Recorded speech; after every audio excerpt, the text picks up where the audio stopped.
Joining me now to help understand the situation in the East African country is William Davidson, Ethiopia senior analyst with the International Conflict Prevention Organization Crisis Group.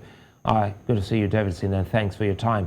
Now, the United Nations says over 108 people were allegedly killed by airstrike purportedly fired by the Ethiopian military. Now, how damning is the statement by the UN on the Ethiopian government? Well, it's certainly very damning, but I guess it's not that sort of out of keeping with what's gone on before in this war. There's been many accusations of civilians being targeted, yes, by the Ethiopian military, also by the Eritrean military, and also regional forces from Amhara, and then their opponents from Tigray. But certainly this aerial bombardment does seem to be increasing. There seems to be an increasing number of civilian casualties.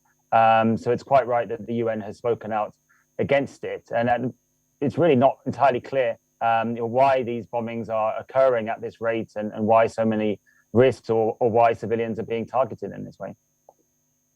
Well, Davidson, the Ethiopian government has repeatedly denied attacking civilians in the Tigray region. So what sort of message is the Ethiopian government sending to the rest of the world? I think the message that's being sent is that there is clearly some sort of continuing threat coming from Tigray. I mean, these events are occurring after those forces from Tigray region. They withdrew back to Tigray, having approached the capital, Addis Ababa, in November. But this ongoing bombardment would suggest that clearly some sort of military threat is there. And it's also the case that Tigray is pretty much still under a blockade by the federal government, and there is mass civilian suffering inside Tigray, quite apart from these airstrikes.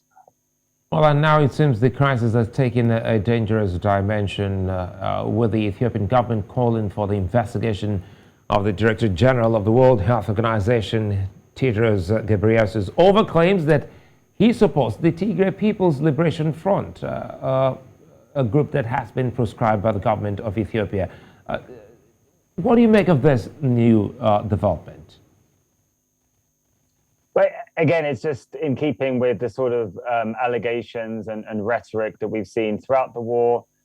Indeed, Dr. Tedros is a former member of the TPLF, and not surprisingly, he has huge concerns about the fate of people in his home region, Tigray. But this allegation that he is using his position to advocate on behalf of the TPLF is not a new one, and I guess we will have to wait and see how seriously, if at all, the World Health Organization takes the federal government's complaints.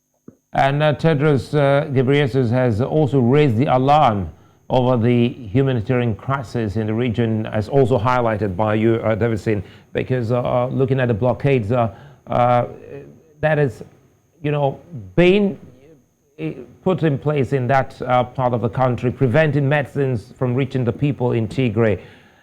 Now, this has painted a very dire situation in that part of the country. What more should we be looking at doing, the we here, as the rest of the world?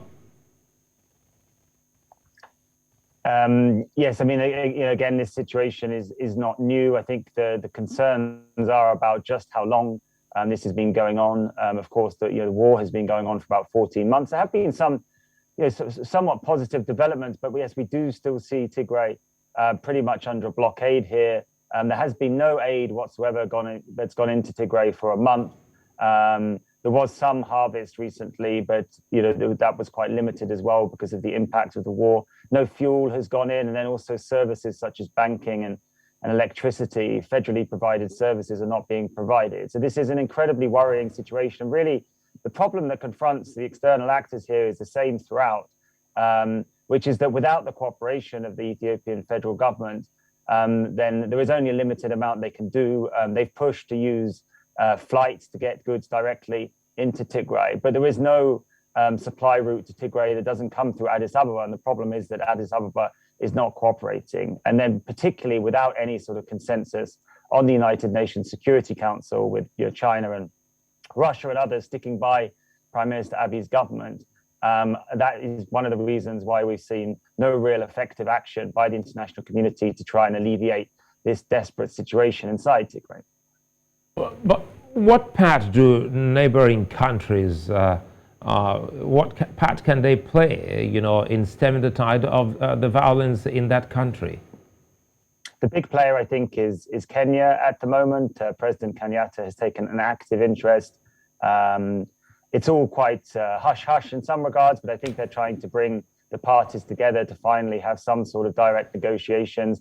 That's, of course, in partnership with the former Nigerian President Obasanjo, the African Union regional envoy. Also, Sudan has expressed concern, but relations between Khartoum and Addis Ababa are very bad. But I think it's that role that Kenya can potentially play in convincing Ethiopian parties to hold some sort of peace talks. That could be the most important contribution that a regional country can play here, can make here. William Davison, many thanks for unpacking this for us. Thank you.